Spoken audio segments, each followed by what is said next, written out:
नमस्कार दोस्तों, ज्ञान अकेडमी पर आप सभी का स्वागत है। तो दोस्तों, अपने आरपीएफ एसआई मॉडल की सीरीज में आज का अपना मॉडल पेपर नंबर 100 की बात करेंगे। दोस्तों, अपने 100 मॉडल पेपर 100 दिन का जो लक्ष्य था वो अपन आज पूरा कर लेंगे। दोस्तों, 100 दिनों की क्लासों में दोस्तों आपके 100 मॉडल पूरे हो जाएंगे दोस्तों, जिससे कि आपकी तैयारी को और मजबूती मिले दोस्तों। और आपके इतने प्यार और सपोर्ट की मदद से हमने 100 दिनों में इस 100 मॉडल पेपर के लक्ष्य को पूरा कर लिया है। तो दोस्तों, जो चैनल पर नए हैं वो एक बार चैनल को सब्सक्राइब कर लीजिए और अपने सभी दोस्तों के साथ इस क्लास को शेयर कर दीजिए। तो दोस्तों, आज की क्लास में देखते हैं आज का अपना पहला क्वेश्चन।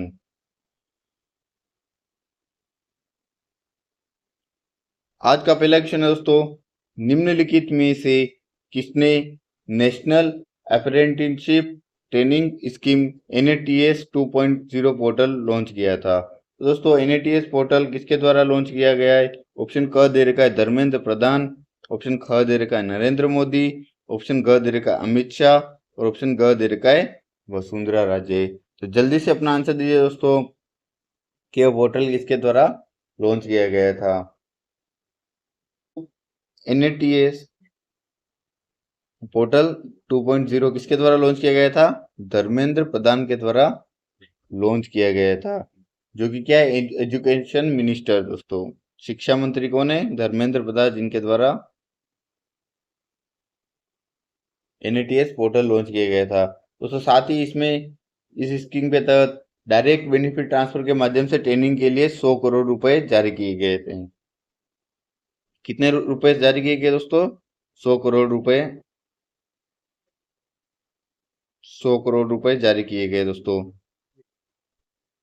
जिसका उद्देश्य दोस्तों ट्रेनिंग प्रोग्राम के लिए दोस्तों, कौशल विकास का स्कीम है दोस्तों, जिससे कि कौशल डेवलपमेंट। दोस्तों, आपको याद रखना है इस NATS पोर्टल को किसके द्वारा लॉन्च किया गया था? शिक्षा मंत्री धर्मेंद्र प्रधान के द्वारा लॉन्च किया गया है।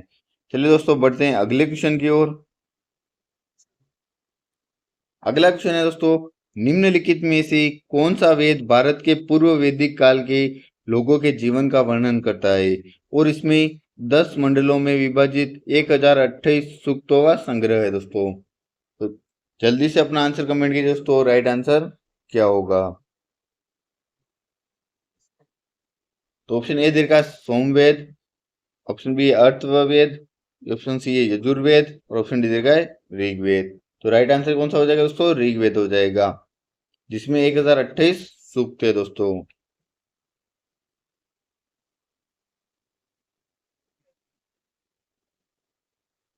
ऋग्वेद क्या है दोस्तों? चारों वेदों में सबसे प्राचीन वेद है। चारों वेदों में से सबसे प्राचीन वेद। ये देवताओं की स्तुति भजनों का एक संग्रह है दोस्तों, जो विभिन्न अनुष्ठानों में गाए जाते हैं। सामवेद क्या है दोस्तों? गायन का सबसे प्राचीन वेद है। गायन का सबसे प्राचीन वेद।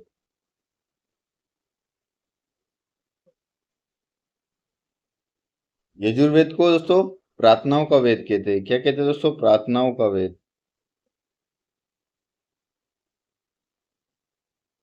और अथर्ववेद को क्या कहते हैं दोस्तों? जादू टोना और वशीकरण का वेद। जादू टोना और वशीकरण का वेद।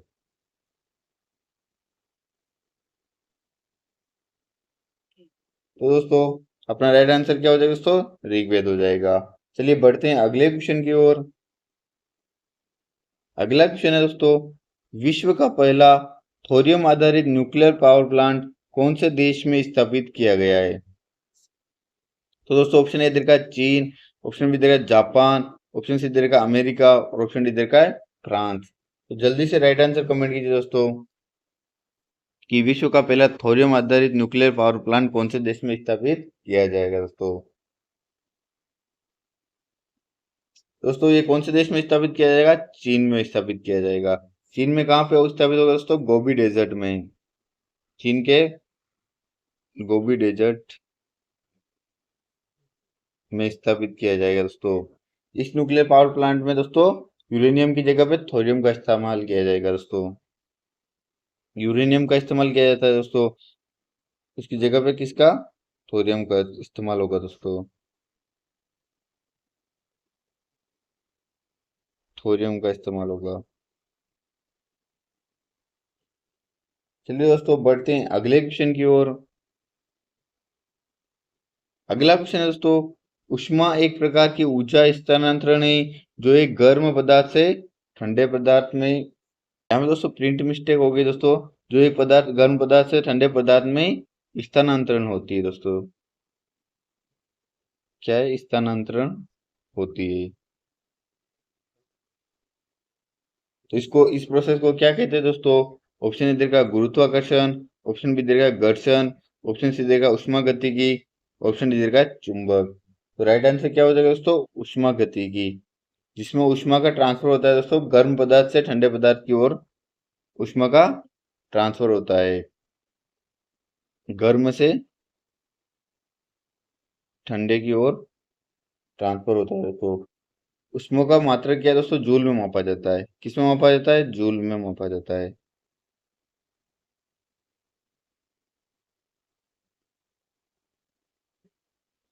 चलिए दोस्तों देखते हैं अगला क्वेश्चन। अगला क्वेश्चन है दोस्तों, निम्नलिखित में से किन दो तिथियों को विक्षुव पड़ता है दोस्तों। तो ऑप्शन ए का 21 जून और 23 सितंबर, ऑप्शन बी 21 मार्च और 21 जून, ऑप्शन सी 21 मार्च और 23 सितंबर, ऑप्शन डी है 23 सितंबर और 22 दिसंबर। दोस्तों कौन सी दो तिथियां जब विक्षुभ पड़ता है, जल्दी से राइट आंसर कमेंट कीजिए दोस्तों। विक्षुभ किसे कहा जाता है दोस्तों, सबसे पहले विक्षुभ का मतलब क्या होता है, जब भूमध्य रेखा पर सूर्य की सीधी किरणें पड़ती है। भूमध्य रेखा पर सूर्य की सीधी किरणें पड़ती है, उसे क्या कहता है, विक्षुभ कहा जाता है।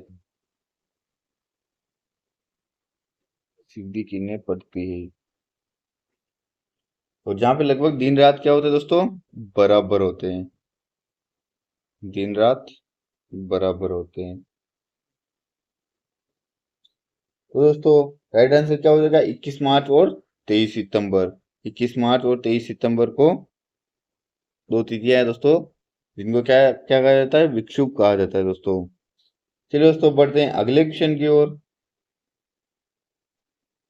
अगला क्वेश्चन है दोस्तों, निम्नलिखित में से कौन सा यूकेरियोटिक बहुकोशिकीय और स्वकोशी जीव है। दोस्तों जल्दी से कमेंट कीजिए, कौन सा जीव है जो कि यूकेरियोटिक बहुकोशिकीय और स्वकोशी जीव है। ऑप्शन ए दे रखा है कुकुरमुत्ता, ऑप्शन बी है जानवर, ऑप्शन सी है पादप और ऑप्शन डी दे रखा है जीवाणु। तो दोस्तों यूकेरियोटिक बहुकोशिकीय जीव कौन कौन कौन सा है दोस्तों, जल्दी से कमेंट कीजिए। राइट आंसर हो जाएगा अपने पादप। जीवाणु क्या है दोस्तों, जीवाणु प्रोकैरियोटिक होते हैं। प्रोकैरियोटिक और एक कोशिकीय होते हैं। जीवाणु प्रोकैरियोटिक और एक कोशिकीय होते हैं।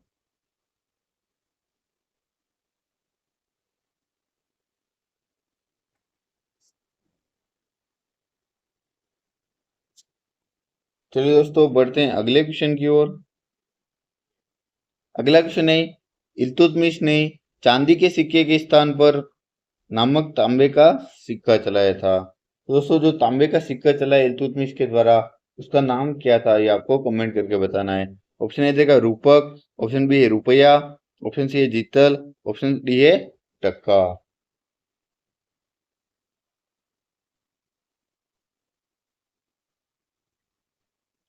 दोस्तों टक्का क्या था, जो उसने चांदी का सिक्का चलाया था उसका नाम क्या था, टक्का था। और जो जीतल था उसका नाम क्या था दोस्तों, तांबे का सिक्का था उसका नाम क्या था, जीतल था। तो राइट आंसर क्या हो जाएगा, ऑप्शन सी राइट हो जाएगा। तांबे का सिक्का कौन सा था, जीतल, और चांदी का कौन सा था, टक्का। तो ये दोनों आपको याद रखने हैं दोस्तों।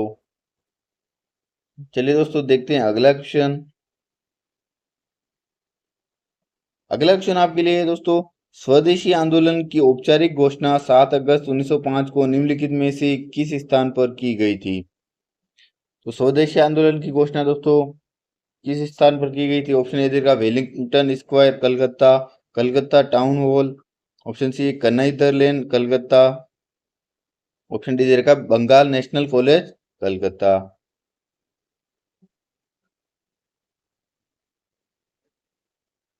तो राइट आंसर क्या हो जाएगा दोस्तों?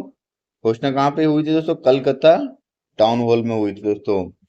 स्वदेशी आंदोलन ब्रिटिश भारत सरकार द्वारा बंगाल के विभाजन के निर्णय का प्रत्यक्ष परिणाम था दोस्तों। क्रांतिकारी को रोकने के लिए दोस्तों 1911 में लॉर्ड होर्डिंग द्वारा बंगाल के विभाजन को रद्द किया गया था दोस्तों। बंगाल विभाजन को लेकर दोस्तों जो विरोध हुआ था, उस विरोध को देखते हुए 1911 में दोस्तों लॉर्ड होर्डिंग के द्वारा बंगाल के विभाजन को क्या किया दोस्तों? रद्द कर दिया गया था। चलिए दोस्तों देखते हैं अगला question.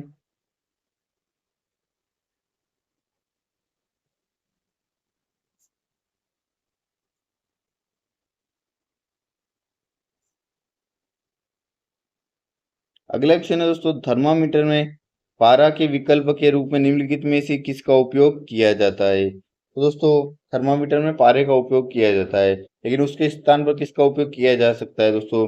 Option A selenium, option B है आर्सेनिक, ऑप्शन सी है ब्रोमीन और ऑप्शन डी है गेलिस्टन। तो दोस्तों जल्दी से कमेंट कीजिए दोस्तों, राइट आंसर क्या होगा?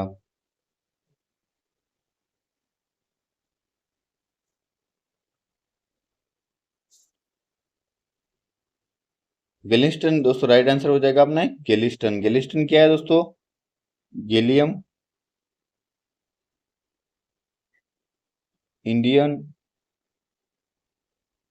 और टीन से बना एक मिश्र धातु है दोस्तों। क्या है दोस्तों? मिश्र धातु है जो कि -19 डिग्री सेल्सियस पर पिघलता है और इस प्रकार कमरे के तापमान पर दोस्तों तरल रहता है। कमरे के तापमान पर तरल अवस्था में रहता है दोस्तों। तो राइट आंसर थर्मामीटर में दोस्तों पारे के विकल्प के रूप में किसका उपयोग किया जाता है? गेलिस्टन का उपयोग किया जाता है। चलिए दोस्तों अब देखते हैं अगला क्वेश्चन। अगला क्वेश्चन है दोस्तों, क्रांतिकारी भगत सिंह की उम्र क्या थी जब उन्हें मृत्यु दंड दिया गया था दोस्तों? दोस्तों जल्दी से कमेंट कीजिए, इसका आंसर तो आप सभी को पता ही होगा दोस्तों। लहरों से डरकर नौका पार नहीं होती, कोशिश करने वालों की कभी हार नहीं होती दोस्तों। भगत सिंह की उम्र कितनी थी दोस्तों? 23 वर्ष थी दोस्तों। 23 मार्च 1931 को ब्रिटिश अधिकारी जेपी सैंडर्स की हत्या के आरोप में दोस्तों भगत सिंह, राजगुरु और सुखदेव को फांसी पर लटका दिया गया था।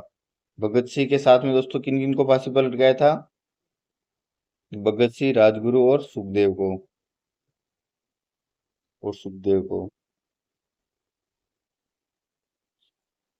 दोस्तों 1926 में भगत सिंह ने नौजवान भारत सभा यूथ सोसाइटी ऑफ इंडिया की स्थापना की थी। ये बहुत इंपॉर्टेंट है दोस्तों, आपको याद रखना है। 1926 में नौजवान भारत सभा, नौजवान भारत सभा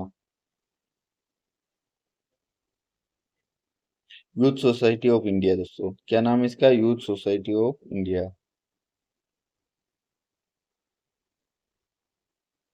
कब हुई थी दोस्तों इसकी स्थापना? 1926 में हुई थी। ये आपको याद रखना है, इंपॉर्टेंट क्वेश्चन है दोस्तों, आपके एग्जाम में जरूर पूछा जा सकता है। चलिए दोस्तों देखते हैं अगला क्वेश्चन। अगला क्वेश्चन है दोस्तों, अंतर्राष्ट्रीय बाघ दिवस हर वर्ष कब मनाया जाता है दोस्तों? तो अंतर्राष्ट्रीय बाघ दिवस कब मनाया जाता है? जल्दी से बताइए दोस्तों। ऑप्शन ए का 29 जुलाई, ऑप्शन बी है 27 जुलाई, ऑप्शन सी है 26 जुलाई और ऑप्शन डी का है 28 जुलाई। तो राइट आंसर क्या हो जाएगा दोस्तों? अंतर्राष्ट्रीय बाघ दिवस कब मनाया जाता है? 29 जुलाई को। ऑप्शन ए राइट हो जाएगा। कब मनाया जाता है दोस्तों? 29 जुलाई को।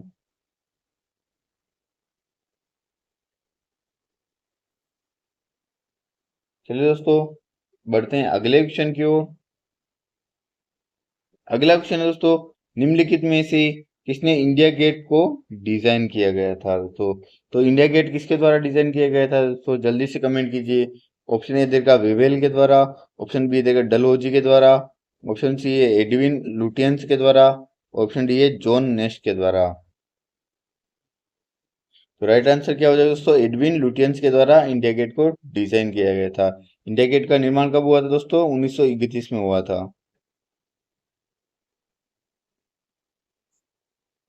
कब हुआ था दोस्तों निर्माण? 1931 ईस्वी में हुआ था दोस्तों। चलिए दोस्तों बढ़ते हैं अगले क्वेश्चन की ओर। अगला क्वेश्चन दोस्तों मैथ्स का क्वेश्चन है। एक स्कूल में 10वीं कक्षा की परीक्षा में लड़कियों का औसत उत्तीर्णांक प्रतिशत दोस्तों 85% है और लड़कों का 83% है। उस स्कूल के 10वीं कक्षा के सभी लड़कों और लड़कियों का औसत उत्तीर्णांक कितना है दोस्तों? 83.7% है। उस स्कूल की 10वीं कक्षा में लड़कियों की संख्या का प्रतिशत ज्ञात कीजिए। तो दोस्तों लड़कियों की संख्या का प्रतिशत निकालना है। बहुत ही सिंपल क्वेश्चन है, जल्दी से अपना आंसर निकालिए और राइट आंसर कमेंट कीजिए दोस्तों। इसमें दोस्तों आपको एलिगेशन मेथड का यूज करना है दोस्तों।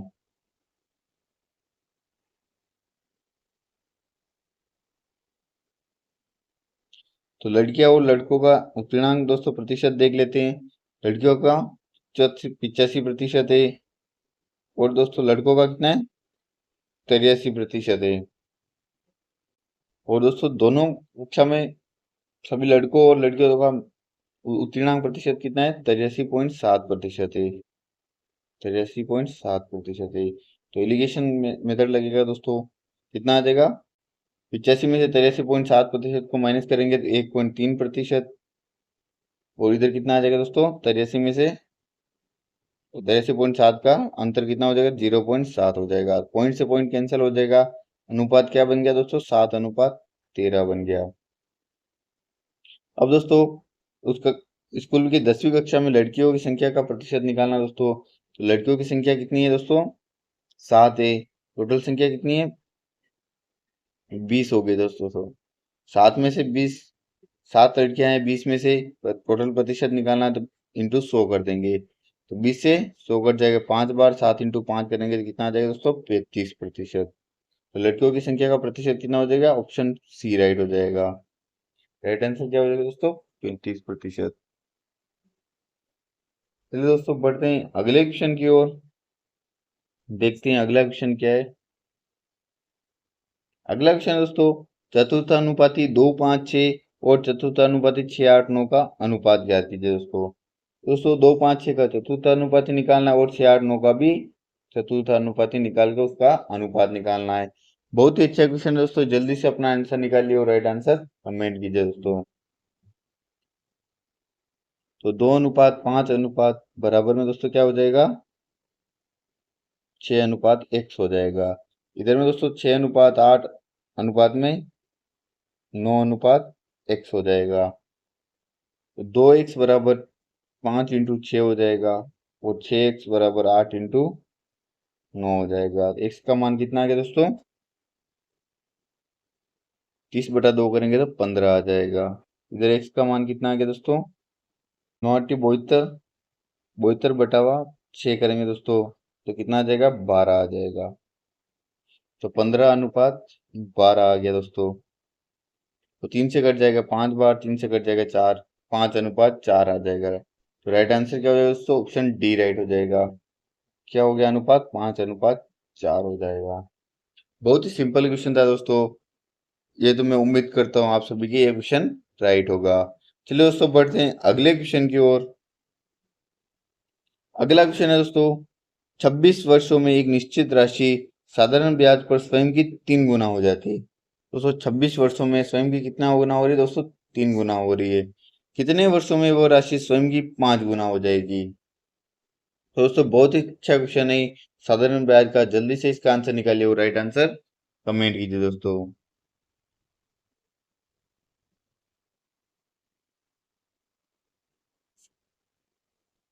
तो दोस्तों कोई राशि x है, वो स्वयं का 3 गुना होने यानी में 3x होने में कितना समय लग रहा है दोस्तों? 26 वर्ष का समय लग रहा है दोस्तों। तो वही राशि 5 गुना यानी 5x होने में कितना समय लगेगा? दोस्तों x और 3x में कितना बढ़ोतरी हुई दोस्तों? दो गुना की बढ़ोतरी हुई दोस्तों, 2x की बढ़ोतरी हुई। तो इसी प्रकार से 3x से 5x में कितने की बढ़ोतरी होगी, 2x की बढ़ोतरी होगी। तो दोस्तों साधारण ब्याज है, उसमें दोस्तों दो गुना होने में 26 वर्ष का समय लग रहा है, तो 5 गुना होने में इस 26 का 2 गुना हो जाएगा दोस्तों। तो कितना समय हो जाएगा, 26 × 2 करेंगे तो 52 वर्ष का समय हो जाएगा। यानी कि दोस्तों ऑप्शन बी राइट हो जाएगा। 26 वर्षों में एक निश्चित राशि साधारण ब्याज पर दोस्तों 3 गुना हो रही है, तो 5 गुना होने में कितना समय लगेगी दोस्तों, 52 वर्ष का समय लगेगा दोस्तों। चलिए दोस्तों पढ़ते हैं अगले क्वेश्चन की ओर। अगला क्वेश्चन क्या कह रहा है देखते हैं दोस्तों। अगला क्वेश्चन है दोस्तों, यदि 350 रुपए अंकित मूल्य वाले एक जोड़ी जूते को छूट के बाद 308 रुपए में बेचा जाता है, तो छूट प्रतिशत ज्ञात करें। तो दोस्तों प्रॉफिट एंड लॉस का बहुत ही अच्छा क्वेश्चन है दोस्तों। एमआरपी अंकित मूल्य कितना है दोस्तों, मैक्सिमम रिटेल प्राइस कितना है दोस्तों, 350 रुपए। छूट के बाद इसको 308 रुपए में बेचा जा रहा है, सेलिंग प्राइस कितना हो गया दोस्तों, 308 रुपए हो गया। तो छूट प्रतिशत निकालना दोस्तों बहुत ही सिंपल क्वेश्चन है, जल्दी से निकालिए राइट आंसर, कमेंट कीजिए दोस्तों। सबसे पहले क्या करेंगे दोस्तों, 350 में से 308 को माइनस कर लेंगे, तो कितने रुपए की छूट हो जाएगी, 42 रुपए की छूट हो जाएगी। तो 42 रुपए की छूट दी जा रही है, किस पे दी जा रही है दोस्तों, 350 रुपए पे। इंटू में दोस्तों प्रतिशत निकालने के लिए क्या करेंगे दोस्तों, 100 से गुणा कर लेंगे। तो एक जीरो से एक जीरो कैंसिल हो जाएगा, सातों बनिया 35, 7×6 = 42 हो जाएगा। 5 से 10 कट जाएगा 2 बार, 6×2 करेंगे कितना आ जाएगा दोस्तों, 12%। तो कितने प्रतिशत की छूट दी गई दोस्तों, 12%, यानी कि ऑप्शन बी राइट हो जाएगा। चलिए दोस्तों बढ़ते हैं अगले क्वेश्चन की ओर। अगला क्वेश्चन है दोस्तों, एक निश्चित कुट भाषा में नेचर को MSSUQE लिखा जाता है, तो उसी कुट भाषा में पोटैटो को कैसे लिखा जाएगा। दोस्तों बहुत ही सिंपल क्वेश्चन है दोस्तों, रीजनिंग का। जल्दी से कमेंट कीजिए राइट आंसर कैसा होगा दोस्तों।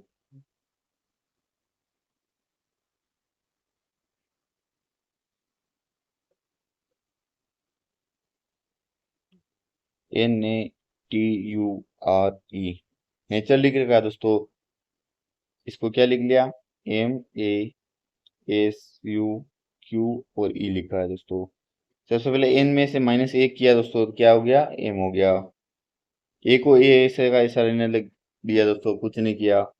टी में से -1 कर लिया, क्या आ गया दोस्तों, एस आ गया। यू का यू रखने दिया, आर में से -1 किया तो क्यू आ गया दोस्तों। ई का ई रख दिया दोस्तों, एक को छोड़कर -1 करना है दोस्तों। इसी प्रकार से दोस्तों पोटैटो को देखते हैं दोस्तों, POTATO। दोस्तों पी में से -1 करेंगे तो क्या आ जाएगा, ओ आ जाएगा। ओ का ओ रख देंगे दोस्तों, टी में से 1 माइनस करेंगे तो एस आ जाएगा। ए का ए लिख देंगे दोस्तों, टी में से 1 माइनस करेंगे एस आ जाएगा, और ओ का ओ लिख देंगे दोस्तों। क्या आ जाएगा, OO, कौन सा ऑप्शन राइट हो जाएगा दोस्तों, ऑप्शन बी राइट हो जाएगा। दोस्तों बहुत ही सिंपल था, आपको ऐसे टेस्ट लगाओगे तभी जाके आपको वहां पे एग्जाम में याद आएगा कि किस तरीके इस टाइप से भी क्वेश्चन को सोल्व किया जाता है। किसी में दोस्तों -2 हो रहा होगा, किसी में क्रॉस मल्टीप्लाई हो रहा होगा, तो ऐसे आप टेस्ट लगाओगे तो ही आपको आइडिया लग पाएगा कि जितनी आप प्रैक्टिस करोगे दोस्तों उतनी प्रैक्टिस कम है। रीजनिंग और मैथ्स में क्या होता है दोस्तों, प्रैक्टिस करने से ही आप क्वेश्चन को सोल्व कर पाओगे। चलिए दोस्तों बढ़ते हैं अगले क्वेश्चन की ओर। अगला क्वेश्चन है दोस्तों, रेहाना अपने घर से 6 किलोमीटर पश्चिम में ड्राइव करती है दोस्तों, और बाएं मुड़ती है। तो दोस्तों एक रेहाना है जो 6 किलोमीटर पश्चिम की ओर कार चलाती है दोस्तों, उसके बाद बाएं मुड़ती है और 3 किलोमीटर तक ड्राइव करती है दोस्तों, और फिर बाएं मुड़ती है और 10 किलोमीटर ड्राइव करती है। तो रेहाना के घर और कार्यालय के बीच में सबसे कम दूरी ज्ञात करनी है दोस्तों। बहुत ही सिंपल क्वेश्चन है दोस्तों, डायरेक्शन का बहुत ही अच्छा क्वेश्चन है। जल्दी से अपना आंसर निकालिए और राइट आंसर कमेंट कीजिए दोस्तों।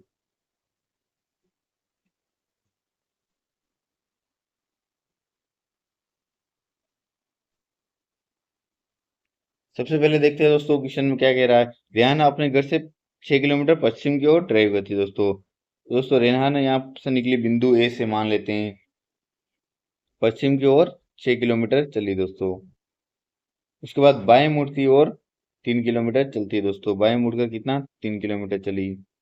उसके बाद फिर बाई मुड़ती है और 10 किलोमीटर चलती है दोस्तों। तो फिर बाई मुड़ी और 10 किलोमीटर की यात्रा की दोस्तों। अब रेहाना के घर और कार्यालय के बीच की न्यूनतम दूरी ज्ञात करनी है दोस्तों। दोस्तों यहाँ पे दूरी बराबर होगी। तो दोस्तों 10 किलोमीटर में से 6 किलोमीटर माइनस कर दिया तो कितना, 4 किलोमीटर आगे की दूरी हो जाएगी दोस्तों। और ये दोस्तों दूरी कितनी हो जाएगी, 3 किलोमीटर हो जाएगी। अपन इस बिंदु को दोस्तों बी नाम दे देते हैं और इस बिंदु को सी नाम दे देते हैं। तो ए और बी के बीच की दूरी कितनी हो जाएगी, 3 किलोमीटर, और बी और सी के बीच की दूरी कितनी हो जाएगी दोस्तों, 4 किलोमीटर। तो दोस्तों ये पाइथागोरस प्रमेय लग जाएगी। ये क्या हो गया दोस्तों, अपने कर्ण हो जाएगा। तो कर्ण बराबर क्या होता है दोस्तों, कर्ण स्क्वायर बराबर आधार स्क्वायर प्लस लंब स्क्वायर। तो कर्ण स्क्वायर का मान अपन आसानी से निकाल सकते हैं।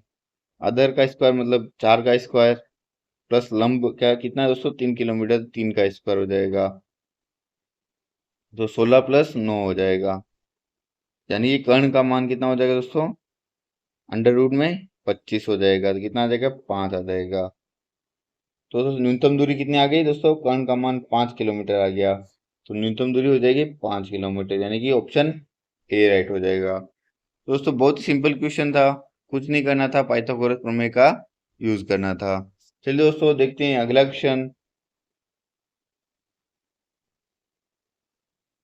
अगला क्वेश्चन क्या कह रहा है दोस्तों, निम्नलिखित समीकरण का मान क्या होगा यदि भाग का मतलब क्या है दोस्तों, जोड़े, और प्लस का मतलब क्या है, घटावे, और माइनस का मतलब क्या है, गुणा है, और गुणा का मतलब क्या देगा दोस्तों, भागे। दोस्तों सिंप्लीफिकेशन का क्वेश्चन है दोस्तों, बहुत ही अच्छा क्वेश्चन है। जल्दी से अपना आंसर निकालिए और राइट आंसर कमेंट कीजिए दोस्तों।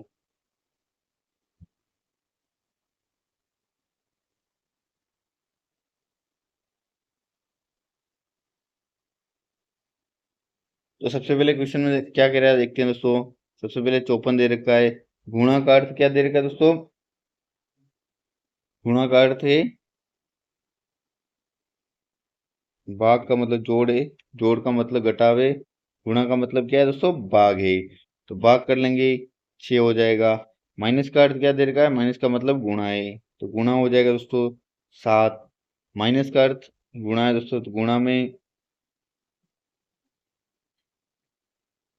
ये दोस्तों यहाँ पे प्रिंट मिस्टेक है, ये माइनस नहीं है, 7 माइनस नहीं है, 7 भाजक है। क्या है दोस्तों, 7 भाजक 8 है।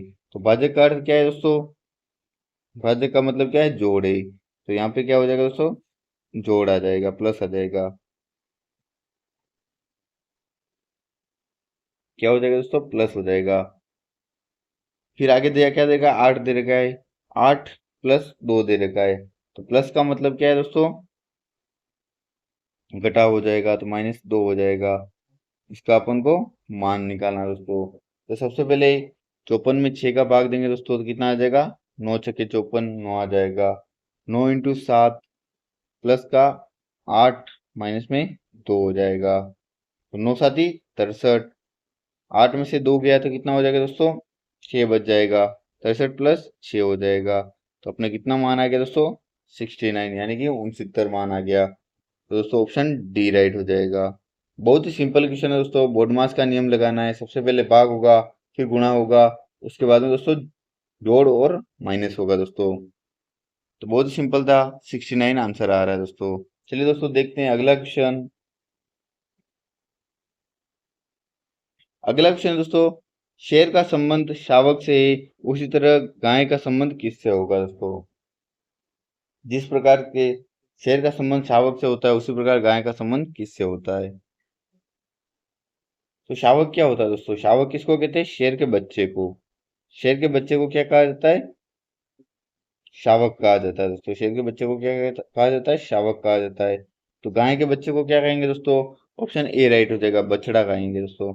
गाय के बच्चे को क्या कहा जाता है, बछड़ा कहा जाता है दोस्तों। तो दोस्तों आज की क्लास में अपन ने 20 इंपॉर्टेंट क्वेश्चन देखे दोस्तों, जिसमें अपन ने मैथ्स, रीजनिंग और जीके और करंट अफेयर के क्वेश्चन भी देखे हैं दोस्तों। तो दोस्तों आपके प्यार और सपोर्ट की मदद से दोस्तों आज अपना ये 100 नंबर का मॉडल पेपर है, जो अपन ने लक्ष्य किया था दोस्तों, वो आज की अपन ने पूरा हुआ लक्ष्य दोस्तों। आगे आप कमेंट कीजिए दोस्तों, किस टॉपिक पर आप क्लासेस चाहते हैं दोस्तों, या आप इस सीरीज को आगे कंटिन्यू करना चाहते हैं, या दोस्तों आप मैथ्स की क्लास चाहते हैं या रीजनिंग की चाहते हैं या जो आरपीएफ एनटीपीसी की वैकेंसी आई उस पर क्लासेस चाहते हैं या एसएससी जीडी की वैकेंसी भी आ गई दोस्तों, फॉर्म फिलअप चालू हो गया दोस्तों। तो जिसने फॉर्म नहीं भरा है दोस्तों वो भी फॉर्म भर दे, बाद में आपके साइड प्रॉब्लम रहती है दोस्तों। तो आपको अंतिम तिथि का इंतजार नहीं करना है दोस्तों, पहले ही फॉर्म भर देना है दोस्तों। तो एसएससी जीडी का भी जिसने फॉर्म नहीं भरा है तो वो जल्दी से फॉर्म भर दे दोस्तों। और दोस्तों कमेंट जरूर कीजिएगा कि आपको आगे किस टॉपिक पर क्लासेस चाहिए दोस्तों। धन्यवाद दोस्तों।